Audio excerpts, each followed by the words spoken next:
Hello and welcome to IndyCar Weekly. I am IndyStar Motorsports Insider Jim Ayello and joined by my fabulous partner as always, Conor Daly, Andretti Autosport Air Force driver, starting in row number 4 for this Sunday's Indianapolis 500. Conor, how are you feeling about starting there? Fantastic, honestly. Feels really good. I think we absolutely got almost the most out of it. We missed the Fast 9 by a very, very small margin. And I'm lining up next to a 3-time Indy 500 winner and Marco Andretti, who is also, very, very consistently in the top 5, top 10, and on the podium at Indy. So, I'm really thrilled about it. Well, I was going to say, and I think the start obviously is going to be pretty important, but obviously everybody always talks about is surviving the first 250 miles of this thing. So given the guys that are around you, given the guys you're starting next to, how confident are you feeling in the start? And, tell everybody your secret plan for how you're going to start this race. Yeah, well, honestly, it's hard to overtake right now. There's no doubt about it. It's going to be end of stint, or if someone makes a mistake, you got to stay in the clean air, got to stay low and chop everyone else's air out from under them. Yeah. But the guys that I'm around are all very experienced. You could pick out Marcus Ericsson behind me, who's not very experienced. You could pick out Colton Herta, who doesn't have any experience, but he's obviously very talented. I think everyone is going to be very aggressive on the start because you just have to be. Yeah. So I hate starting in the middle. I don't think I've ever started in the middle. Really? I don't like that idea. Okay.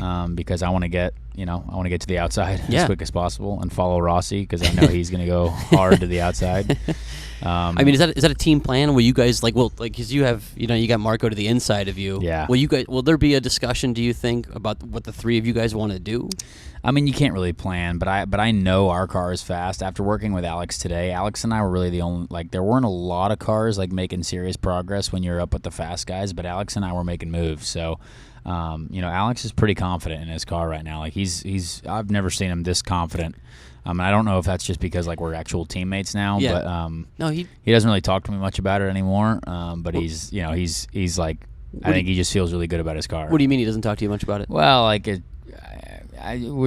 think he's we're now competitors. Oh, also. okay, that's where you're at right now. I haven't been in his race before. You know what I mean? Last year I was starting last, but I was going to probably not go as far forward as he was going to go. Okay. So we sort of jokingly talk about things, but now we're in the same game. We're 9th, 10th, and 11th, and we're trying to win the race. So when is that line drawn? Was that before qualifying? When is it? As soon as day one started. Really? Okay. Yeah, I thought okay, because you but guys. we're still teammates. No, Obviously we're figuring things out and we're learning from each other. But that only goes so far, right? And, sure. And Alex,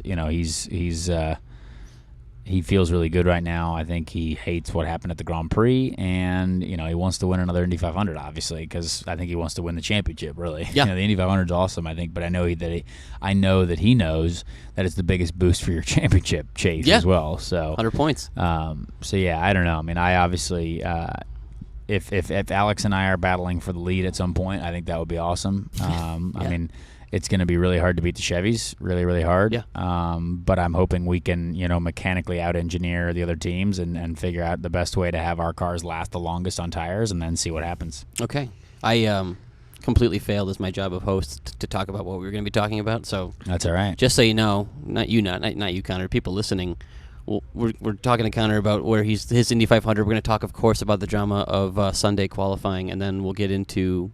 Your question. Oh, I'm sorry. We're getting into some gambling, some betting odds, because Conor has found out disappointingly that the Action Network has not changed his odds anyway, despite his great qualifying. Yeah, just the 41 for you.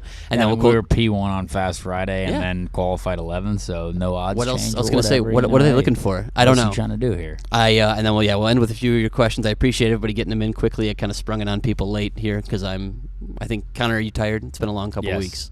Yes.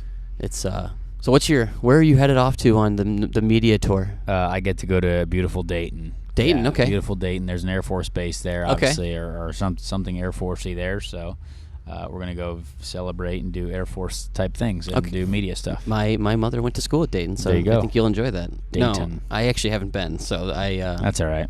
Yeah, it's a quick turnaround for you though, right? Yeah, I mean, I'm going at 5:15 tomorrow morning, so I got to go back to my house tonight to get some stuff, and then, yeah, I don't know. You gonna sleep at all tonight or no? I hope so. I'd like to, but I got to get up early. You know how it goes. I do. I've been. Yeah. I get up early, but I don't think I've been getting up as early as you these days. It's all good.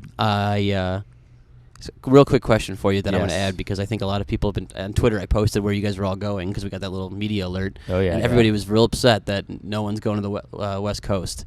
Yeah, I mean it's a long way. That's what I think. Nobody wants to do 2 time zones twice, right? Well, the problem is you could easily get there. It's coming back that becomes a real pain. So I mean, I would love to go to the West Coast. It'd be awesome, but you'd have to be on a red eye Tuesday night to get back for Wednesday, because Wednesday's Community Day. So it's just hard for people to get out there. Yeah, I mean, I would love to go out there. Would you do it if they asked you? Oh, 100%. Okay, but I'll do anything. I just assumed that drivers would just be like, I'd rather not do that because that's good. I'm trying to prepare for the biggest race of my life. Yeah, 98% of the drivers would absolutely say no. Okay, 100%. Because sometimes a lot of these media tours aren't necessarily the most productive things in the world. Like if you go to the West Coast to talk to like WWLKJTLMNO, those affiliates are gonna be very upset with you. Yeah, like that doesn't matter. Like if you were going out there to be on like a proper television show and like do big media or like be on a night show, like a nightly show or something like that, even though most of those are recorded in New York, but like that's the problem. It's like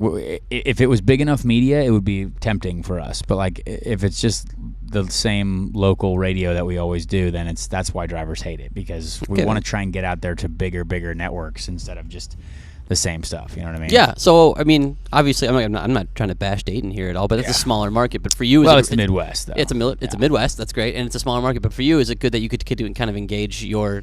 I mean, it's military base. Oh, for sure. Yeah. I was gonna say, is that it was fine tuned to me? Yeah, because I'm the only one going. I mean, they're like Marcus Erickson and other people are going to Dayton, but that's like Dayton. I'm going like Dayton Air Force Base, Dayton. So well, that's pretty cool. So that you get to see your people. Unique. Yeah, for sure. Okay. It'll be good. We got to do it. I mean, it's part of the game, and I don't mind it at all. Yeah. How are you? I mean, again, I know you've been asked this question about 4 million times, but I thought it'd be fun to ask you again now, which is, this is the first Indy 500 where I think you've gone in. We all talked about it before, where you've gone in with, like, your best ride. This is Andretti, all that stuff, but it's becoming a reality now. You're qualified 11th. You're starting in row 4 next to, you said, a 3-time Indy 500 champion, and Marco Andretti, who's clearly been really, really good here. Yeah. How are you feeling? I mean, honestly, about just is it sunk in that this is going to be this opportunity for you? I feel good. I mean, the car has been getting better every day.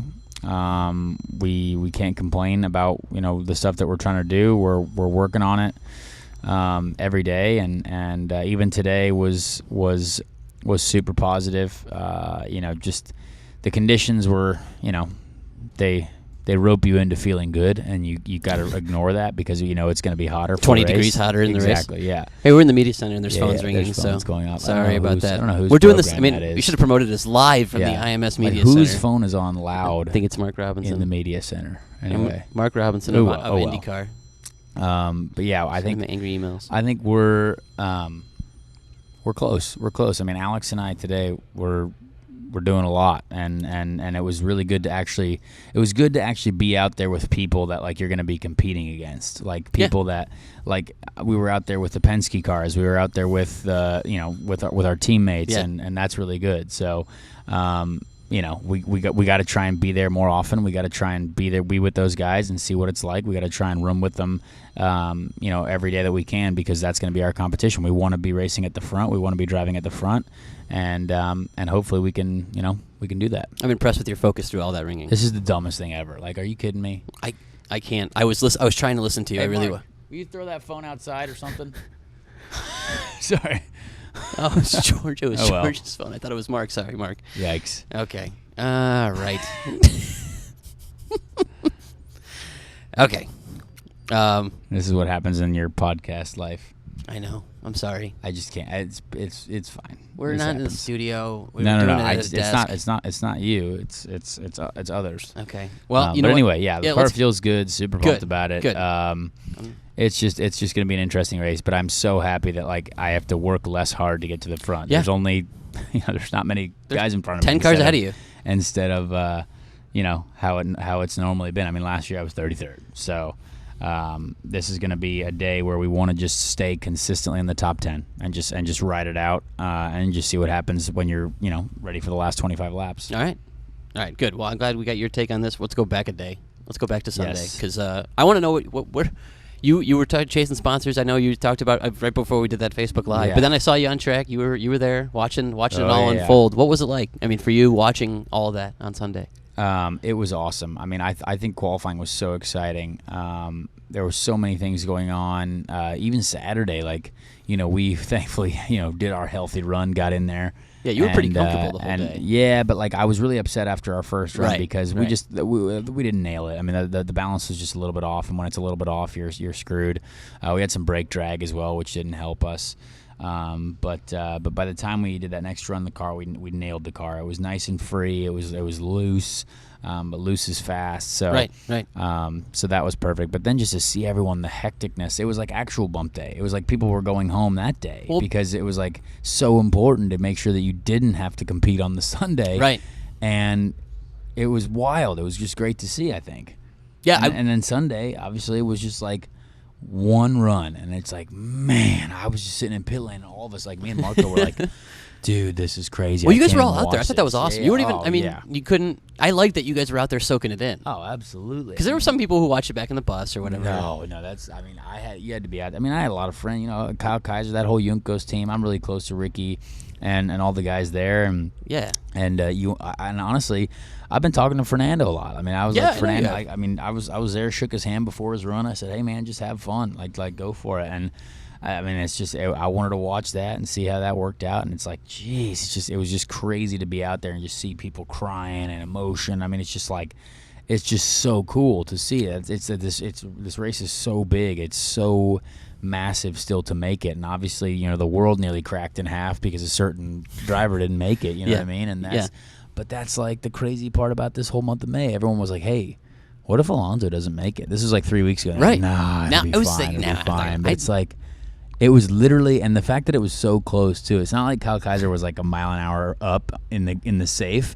He was if he had one small bit of understeer on that last lap, Alonso's in the race and everything is saved, and Juncos is in tatters.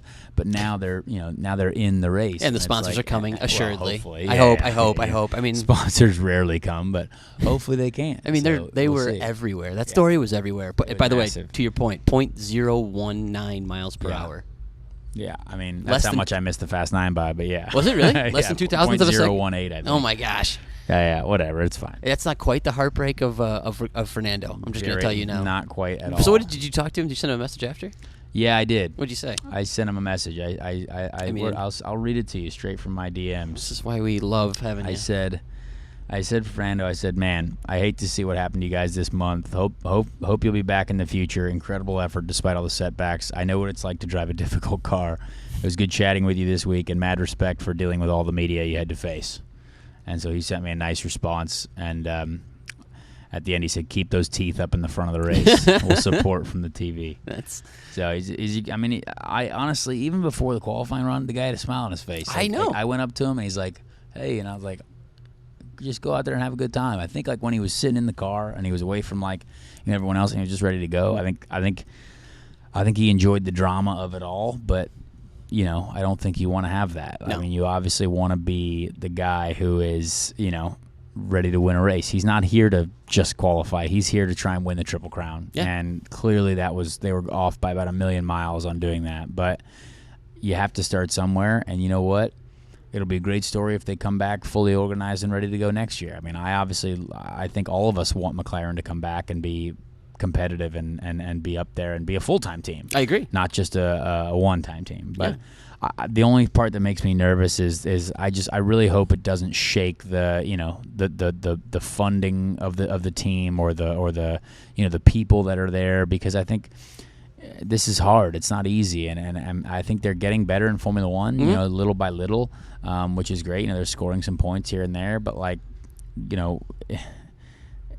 it's not easy to jump in a new series. So I hope that at some point they're like, hey guys, this, this happened. Yeah, we can all accept our responsibilities. I would talk to Andy Brown today. I was like, man, that's crazy. I was going to ask you about that.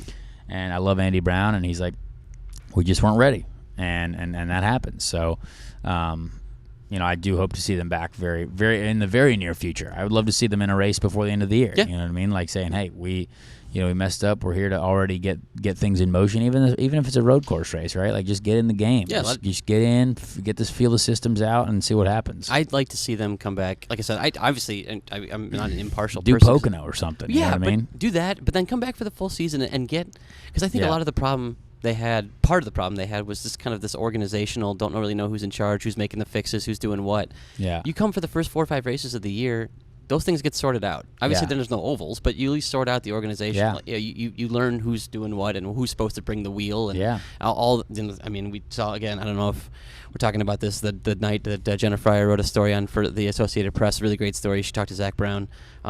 They literally talked about forgetting a steering wheel. Like, they were looking for a steering wheel. Yeah. And they couldn't get their backup car out because it wasn't painted the proper color of papaya orange. We're just these little things that somebody that with a hat on their shoulders would say, don't worry about that. Yeah. Let's just go out there and qualify the car. Yep. Turn some laps. So I'm 100% with you. I want them back. I think Yeah. I think they're good for the sport. It's good for the series to 100%. bring that kind of exposure. But it's good for them. They got Exactly. if they got support.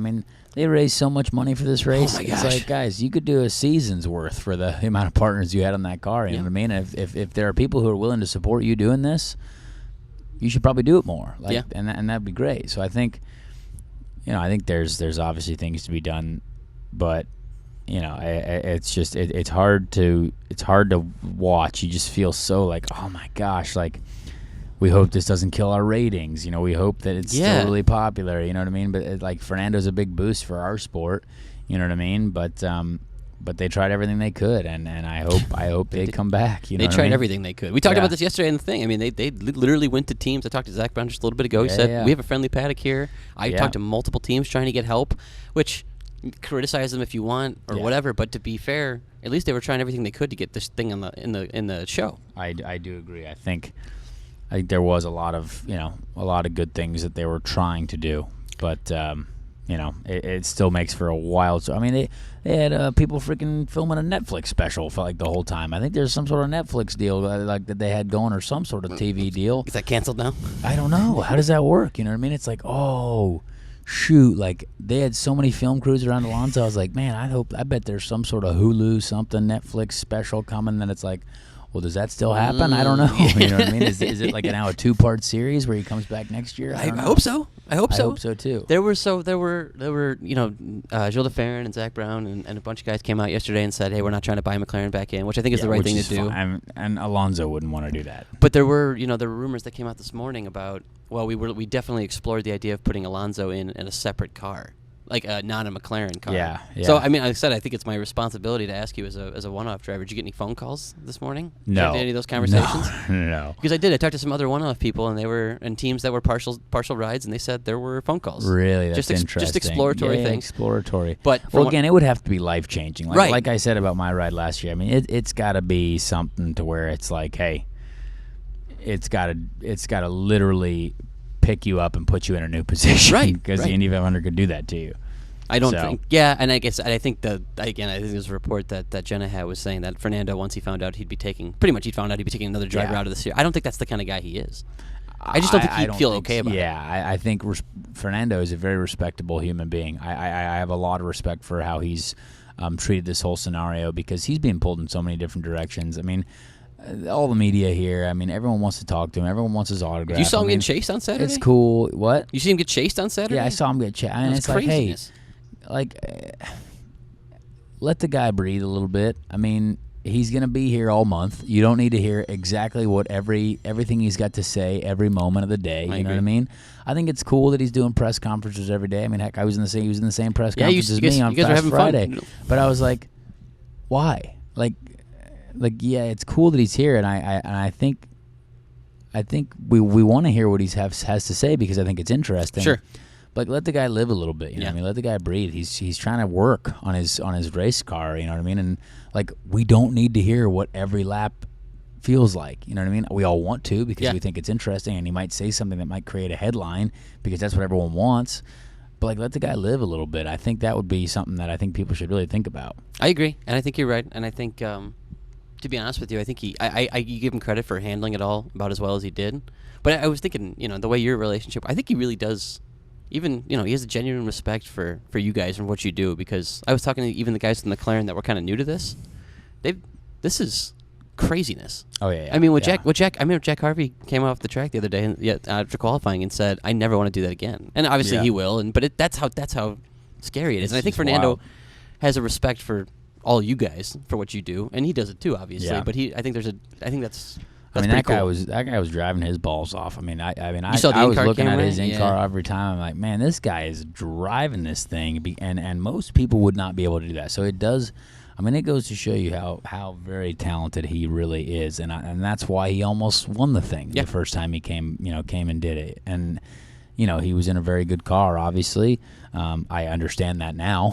And you have a pretty good impression of it now. And but it's when you are struggling, it is very hard, and I'm very curious to see what he thinks about that moving forward. I think he has to demand the utmost, like the utmost of a powerful pro. He has to demand everything. He's like, hey, if we're gonna be a team, like, okay, let's go partner with a team. Like, it's not gonna be McLaren. It's gonna be McLaren with. Like Andretti, 2 years ago, McLaren with Andretti, or it can't be if it's Honda. I know, but that was. But even I would have appreciated, like, if you're gonna be paired with Carlin, like, pair up more, like pair up stronger, like pair up, like really pair up and be a team. Yeah. Like, it didn't look like Shared as much of a team environment as I would have thought. It definitely wasn't. And you need to rely on people as a team here, because the more data, the better. The more you can figure out, the more you can test, the better. So, hindsight's 2020, but man, I do hope they come back very soon and start. I hope they do whatever they can.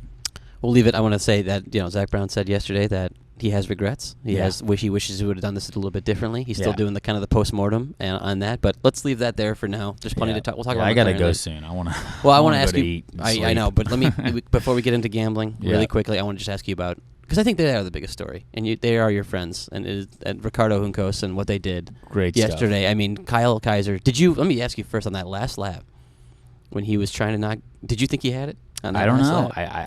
He wasn't losing speed. It's an incredible moment. I really thought he was going to drop off, because a lot of the cars were dropping off, and it's crazy to see for sure. I'm very, very surprised, but you know what? Good for them. Super pumped. Great family over there. I've known those guys since I was. Ricky and his brother Ali. They're both over there ever since Pro Mazda 2010. Ricky's wife, their son, Leandro. I knew Leandro when he was like an infant, and now he's celebrating, growing with him in pit lane. You know what I mean? So it's pretty cool. All right, let's get you out of here. We're going to move on to the next section. We're going to go to the gambling odds. Yep. We've revealed the fact that they have 3 separate updates. This is Action Network, according to Westgate. Oh, yeah. April 16th, you were 40-1. Yes. May 13th, you were 40-1. Yes. May 20th, you're 40-1. Yeah, that's disappointing. Hey, you know what? What the hell? Bet up. Let's go. Get your game on. Just go to the right site that you can win the most money on Conor, because apparently there's a place for your 4-1, according to your friends, right? Yeah, well, one of my friends' betting apps said I went from 4,000 to 1 to 4 to 1, and I was like, all right, well, maybe should have got me at 4,000 to 1. 4,000 to 1 would have been a good one. But I don't know. I feel good. I feel like we've been. Today we obviously weren't up the timesheets, but I literally didn't even look at the timesheets. I didn't care, because we were all out there running with the fastest guys, and no one was passing me, and I was passing people. So that's realistically that's all that matters. So yeah, we'll see what happens. Fernando Alonso, just so you know, went from 30-1 to 25-1. Oh wow! To doesn't have no number. odds. Correct. Yeah, no number. Yeah, that's tough. That is very tough. Any ideas as who might have been the biggest dropper? I don't know. They've included 2 new 1,000 to ones as opposed to the 500 to ones. 1,000 to ones. 1,000 to 1 if you want to get some money. Hanley and Pippa. You nailed them both. Yep. You're good. That's solid. 500 to 1? I don't know. Kaiser. Man, you are on top of your game today. And a couple of 200 to ones. One of these is weird. I don't know. Laced and Harvey, or Laced and King. You got Harvey and Ferrucci. Oh, Ferrucci, yeah, makes sense. Anyway, there's a few other 100 to 1. I want to go over. What did you think of Simon Pagino's run yesterday? By the way, you know what? I thought it was great. Good for him. I mean, you know what? The Chevys were going to get the pole. We knew that. So, you know, I was really I was very surprised at how slow Joseph was. Yeah, he was very surprised.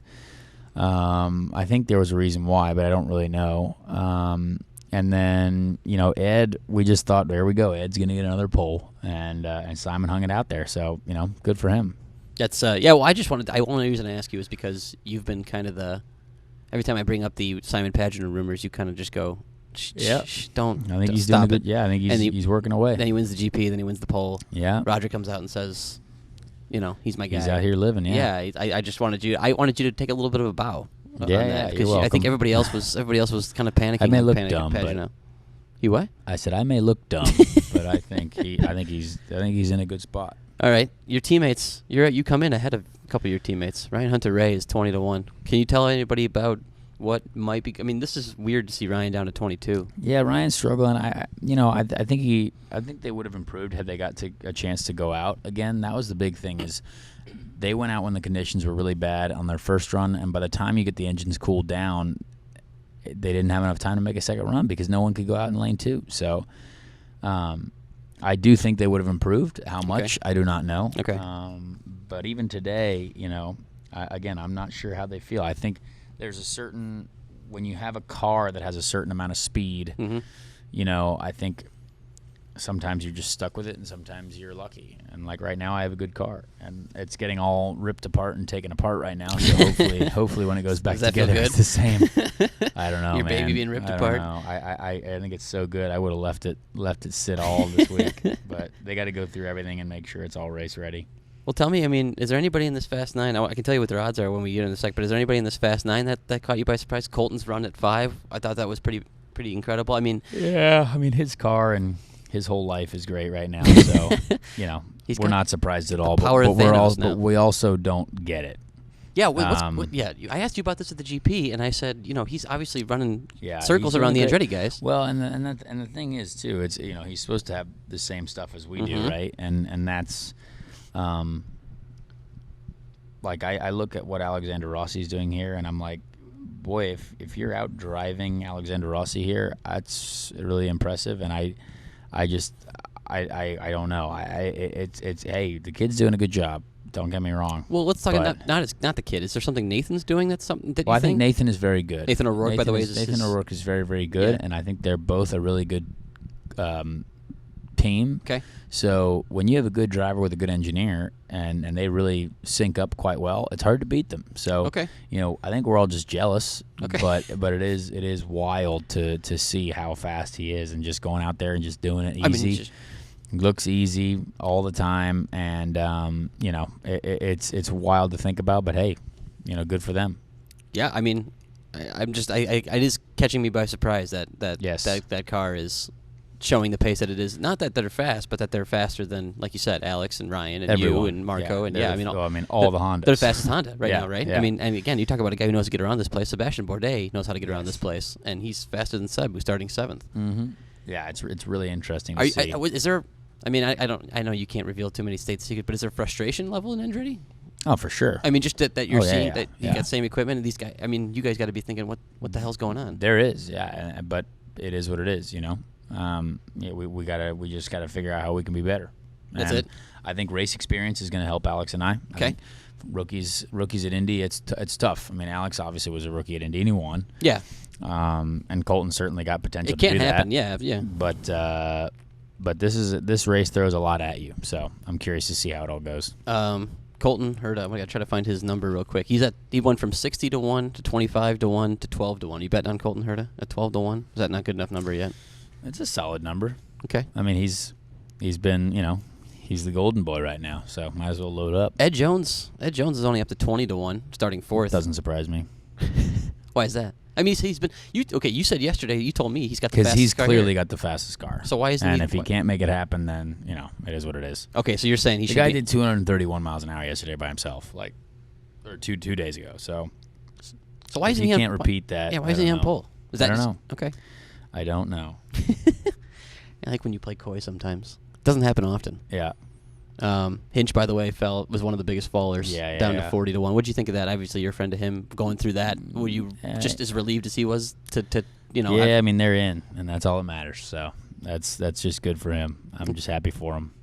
One of the other surprises before we get to your Twitter questions here is I think Scott Dixon down at 18 is a little strange to see. Very surprising, yeah.